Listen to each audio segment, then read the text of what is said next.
¿Qué tal, amigos de Puntos y Comas? Nos da mucho gusto que nos acompañe este miércoles 1 de mayo del 2024. Hago énfasis en que ya es 1 de mayo del 2024 porque justamente el miércoles 29 de mayo terminan las campañas electorales. Entra un receso, la actividad política entra en un receso de 3 días y el domingo 2 de junio son los comicios más grandes de la historia y probablemente uno de los comicios más excitantes por todo lo que se juega en esas elecciones. Pero mientras eso sucede, hubo otro proceso que fue muy accidentado. Creo que no hubo las condiciones suficientes para que la gente pudiera aspirar a ejercer plenamente su derecho. Creo que la autoridad electoral no fue lo suficientemente eficiente y dispuesta, y que también las autoridades de relaciones exteriores, que debían haber facilitado algunos de los trámites, tampoco hicieron lo suficiente en su momento. Pero finalmente, más allá de todas estas inconsistencias e irregularidades, con apenas 5,515 ciudadanos más que en 2018, quedó cerrada la lista nominal de electores mexicanos que sufragarán en el extranjero. Este martes 30 de abril del 2024, el Consejo General del Instituto Nacional Electoral declaró la validez y definitividad de la lista nominal de electores de mexicanos que votarán desde el extranjero. ¿Cuántos quedaron, cuántos sobrevivieron en esta intentona de estar presentes en la elección, de participar, de ejercer un derecho, de asumir responsablemente su responsabilidad de decidir? Bueno, pues finalmente solo 187,388 paisanos podrán votar desde muchos lugares remotos del extranjero. Esta lista nominal de cualquier manera es superior a la lista nominal del 2018, cuando se inscribieron 181,873 compatriotas para votar desde fuera de nuestras fronteras. El domingo 2 de junio del 2024, los paisanos que viven en el extranjero podrán votar para presidente de la República y senadores y en los comicios federales, por supuesto, así como para otros cargos locales importantes en 9 entidades del país, donde además habrá ahí elecciones para gobernadores. Y bueno, hay un asunto que es muy importante recordar. Se cerró la lista nominal. Finalmente, el Instituto Nacional Electoral dijo que seremos 98,329,591 mexicanos los que podremos participar en los comicios. Y de ese universo, 187,388 que viven en el extranjero podrán ejercer su derecho de voto. Hasta el pasado 25 de febrero, ustedes lo recordarán, aquí les estuvimos dando los pormenores de manera puntual. Hasta el pasado 25 de febrero de 2024, se inscribieron originalmente para votar desde el extranjero 226,661 personas. 226,661 personas. Bueno, pero el pasado 13 de abril de 2024, el Instituto Nacional Electoral informó que había casi 40,000 registros improcedentes por presentar irregularidades o inconsistencias en los documentos de soporte.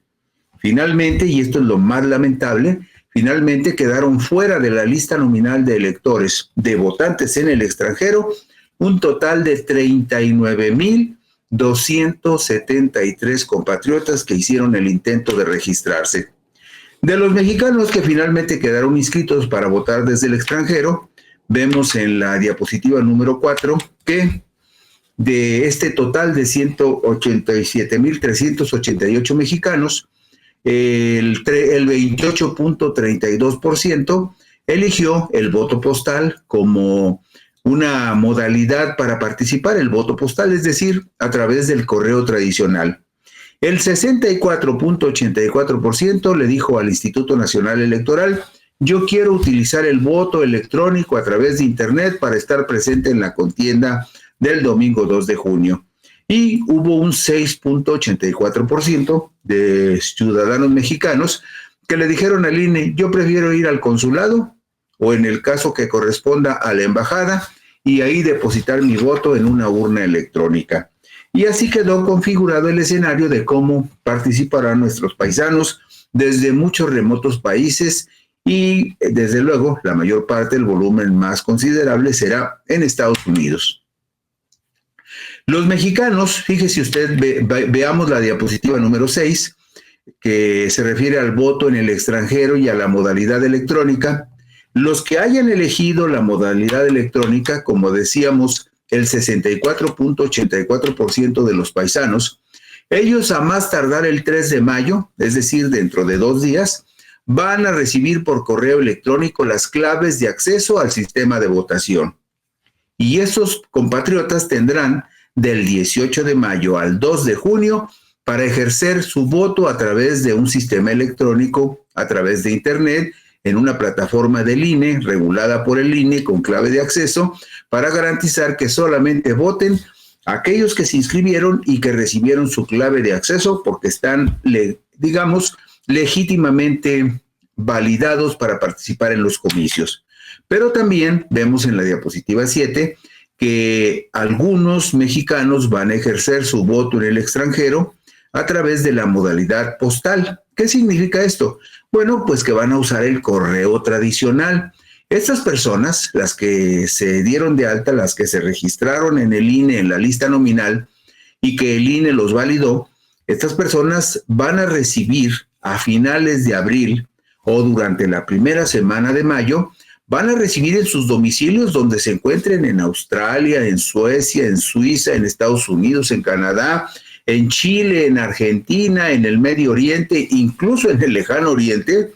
Esas personas van a recibir a finales de abril y a principios de mayo, en estos días, van a recibir los paquetes con las boletas físicas, para que ellos crucen con una cruz, tachen con una cruz los emblemas del partido o de los partidos de su preferencia. Y estas personas de inmediato, en cuanto reciban el paquete, ahí también van a recibir un sobre con los timbres correspondientes para que sin hacer ningún gasto ni un esfuerzo adicional, después de que tachen sus boletas, las pongan en ese sobre timbrado y las regresen a México de inmediato, porque la idea es que estos paquetes de quienes van a votar y van a enviar sus votos físicamente a través del correo, tendrán que ser recibidos a más tardar el 1 de junio de este año, a más tardar a las 8 de la mañana. Así que quienes nos estén viendo y ya hayan aceptado o pedido participar a través de esta modalidad del correo tradicional, en cuanto reciban su paquete en esta semana, en esta primera semana del mes de mayo, los últimos, quienes reciban los paquetes de inmediato, vote, tache su boletita, métala en el sobre que le va a mandar el INE o que le mandó ya el INE y regrese su voto de inmediato a México para que llegue a tiempo a más tardar el 1 de junio. Y los que decidieron participar en la modalidad presencial, pues tendrán que acudir el día de la jornada electoral con su credencial vigente a algún consulado o a alguna embajada que enseguida les vamos a decir dónde van a estar instalados. No va a haber digamos, votación presencial en todo el mundo, en todos los consulados, nada más en algunos países. Estamos hablando nada más de 4 países donde se podrá votar de manera presencial en una urna electrónica. Bueno, para quienes hayan escogido la modalidad de votar de manera presencial, podemos ir a la diapositiva número 9, Luis. Ahí aparece el mapa. En este caso es el mapa de los Estados Unidos, en donde usted ve, por ejemplo, que en Estados Unidos se podrá votar en los consulados de las ciudades de Atlanta, Chicago, Dallas, Fresno, Houston, Los Ángeles, New Brunswick, Nueva York, Oklahoma, Orlando, Phoenix, Raleigh, Sacramento, San Bernardino, San Diego, San Francisco, San José, Santa Ana, Seattle y también en la ciudad de Washington, Distrito de Columbia. En Washington es la Embajada de México. Entonces se va a votar en 19 consulados en todo el país, en Estados Unidos, y también en la embajada de nuestro país en la ciudad de Washington. ¿Y qué más? Bueno, también habrá urnas electrónicas para la votación presencial en la ciudad de Montreal, en Canadá, y habrá también urnas en las embajadas de nuestro país, en Madrid, España, y en París, Francia. Esos son los lugares donde se podrá votar en el extranjero de manera presencial. Y en la diapositiva número 10 vemos de manera muy esquemática por cuáles cargos podrán votar nuestros paisanos desde cualquier lugar del extranjero donde se encuentren. Por ejemplo, todos los mexicanos que estén en el extranjero, sin importar de qué estado de la República sean, todos van a poder votar por presidente de la República. Pero, por ejemplo, todos los compatriotas también podrán votar por los candidatos al Senado de la República, pero esto lo podrán hacer en todas las entidades dependiendo de qué estado de la República sea usted. Por ejemplo, si usted es de Guanajuato, podrá votar por los candidatos a senadores de Guanajuato, y los que sean originarios de Oaxaca por los candidatos a senadores de Oaxaca, y así sucesivamente. Y usted sabe que va a haber elección en 8 gubernaturas, en Chiapas, Guanajuato, Jalisco, Morelos, Puebla y Yucatán. Las personas que sean oriundas de alguna de esas entidades podrán votar para gobernador, por el candidato a gobernador de sus preferencias en cualquiera de esos estados, incluyendo también los que podrán votar por el jefe de gobierno de la Ciudad de México si ellos nacieron en la Ciudad de México. Hay 2 estados en donde se podrá votar también en el extranjero por una diputación migrante, que son los casos de la Ciudad de México y de Oaxaca, y también en los estados de Jalisco y el Estado de México se podrá votar por una diputación de representación proporcional de un diputado migrante. Eso es lo que está considerado hasta el momento, y esos son los cargos por los que podrán votar nuestros paisanos en cualquier lugar donde se encuentren. Y vamos a ver el dato de los antecedentes del voto en el extranjero, porque eso es muy importante. Mire usted, si vemos la diapositiva 12, veremos que en los comicios para presidente de la República del 2006, hubo 40,876 ciudadanos mexicanos inscritos para votar desde el extranjero. Se recibieron 32,621 votos y hubo una participación en el 2006 de 79,8% de nuestros paisanos. Y en esa ocasión, de acuerdo con el registro que hace el INE, Felipe de Jesús Calderón Hinojosa obtuvo el 58,29% de los votos depositados en el extranjero. Andrés Manuel López Obrador obtuvo el 34% y quedó en tercer lugar Roberto Madrazo Pintado con el 4,17%. Estamos solamente hablando de esos 40,876 ciudadanos inscritos, de los cuales únicamente 32,621 acudieron a las urnas en el 2006, 40,000. Luego, si nos vamos a la diapositiva 14, vamos a ver los datos duros del proceso electoral 2012, también de quienes votaron desde el extranjero.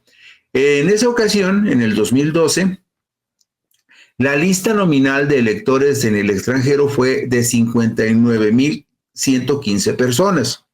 Votó el 68,87% de los que estaban inscritos en el extranjero, porque se recibieron 40,714 votos en las urnas, o a través del correo o a través del voto electrónico. Y en este caso, quien obtuvo el porcentaje mayor fue la panista Josefina Vázquez Mota con el 42,17%. Luego, en segundo lugar, quedó otra vez Andrés Manuel López Obrador con el 39%. Y fue tercero Enrique Peña Nieto, quien en los comicios ganó la presidencia porque tuvo el voto mayoritario en la capital de la República, en territorio nacional. Pero es curioso el dato porque en el voto de los mexicanos radicados en el extranjero en el 2012, Enrique Peña Nieto terminó en tercer lugar, después de Josefina Vázquez Mota y de Andrés Manuel López Obrador. Y si nos vamos a la diapositiva 16, vamos a ver el antecedente más inmediato de la votación de los mexicanos en el exterior. En este caso, ya el número de votantes es significativo, aunque todavía está muy lejos del total de mexicanos que podrían votar. El INE estima que hay 1,5 millones de mexicanos que tienen credencial y que viven en el extranjero, pero no se inscriben todos para participar. En el 2018 se inscribieron 181,873.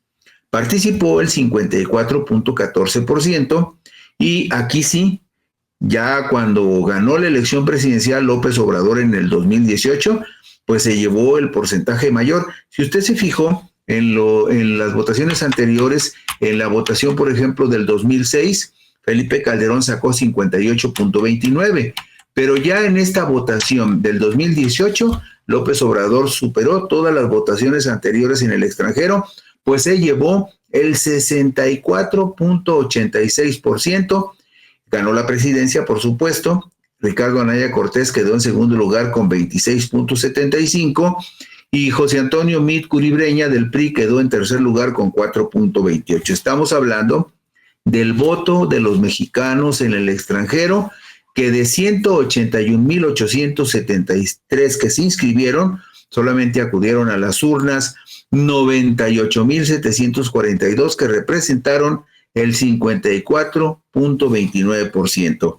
Y un dato adicional sobre las votaciones que se han realizado en el extranjero, las votaciones que cubren todo el territorio nacional, vemos también en la diapositiva 17 que el proceso de revocación de mandato que se realizó en el 2022 también tuvo voto en el extranjero. Fue muy poco porque solamente se inscribieron 17.809 ciudadanos y votaron 8.287 ciudadanos, algo así como el 50% de los que estaban inscritos.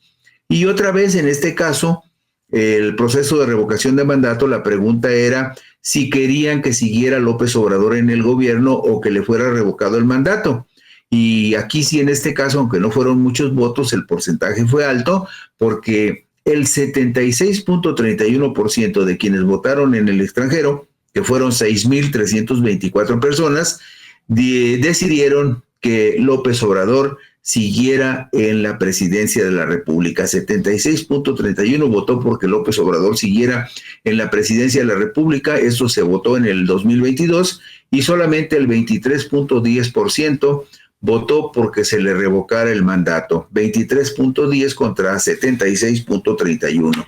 Y bueno, es muy probable, y ojalá que así sea, nos daría muchísimo gusto, que por el enorme interés que hay entre los paisanos que viven en el extranjero por la contienda electoral del domingo 2 de junio, sí es previsible que por lo menos se supere el porcentaje de participación de la más reciente elección, que fue del 54%, la elección del 2018, la elección presidencial donde ganó AMLO. En el extranjero votó el 54.29%. Ojalá que ese porcentaje se pueda superar y que nuestros paisanos muy entusiastamente y con mucha determinación depositen sus votos el domingo 2 de junio o los envíen por correo tradicional o empiecen a votar de acuerdo con los tiempos que estableció el Instituto Nacional Electoral a través de Internet. Este es ya la última cifra de mexicanos que podrán votar, porque ya es definitiva la lista nominal de electores en el extranjero, que de acuerdo con los números que dio a conocer el INE ayer 30 de abril, dijo que solamente van a votar 187.388 mexicanos. Bueno, son los que tienen derecho a votar. Esperemos que la mayoría de ellos, por ahí del 50, 60, 70%, se animen y nos pongan un ejemplo de participación cívica. Y con esto cerramos hoy Puntos y Comas. Buenas noches, gracias.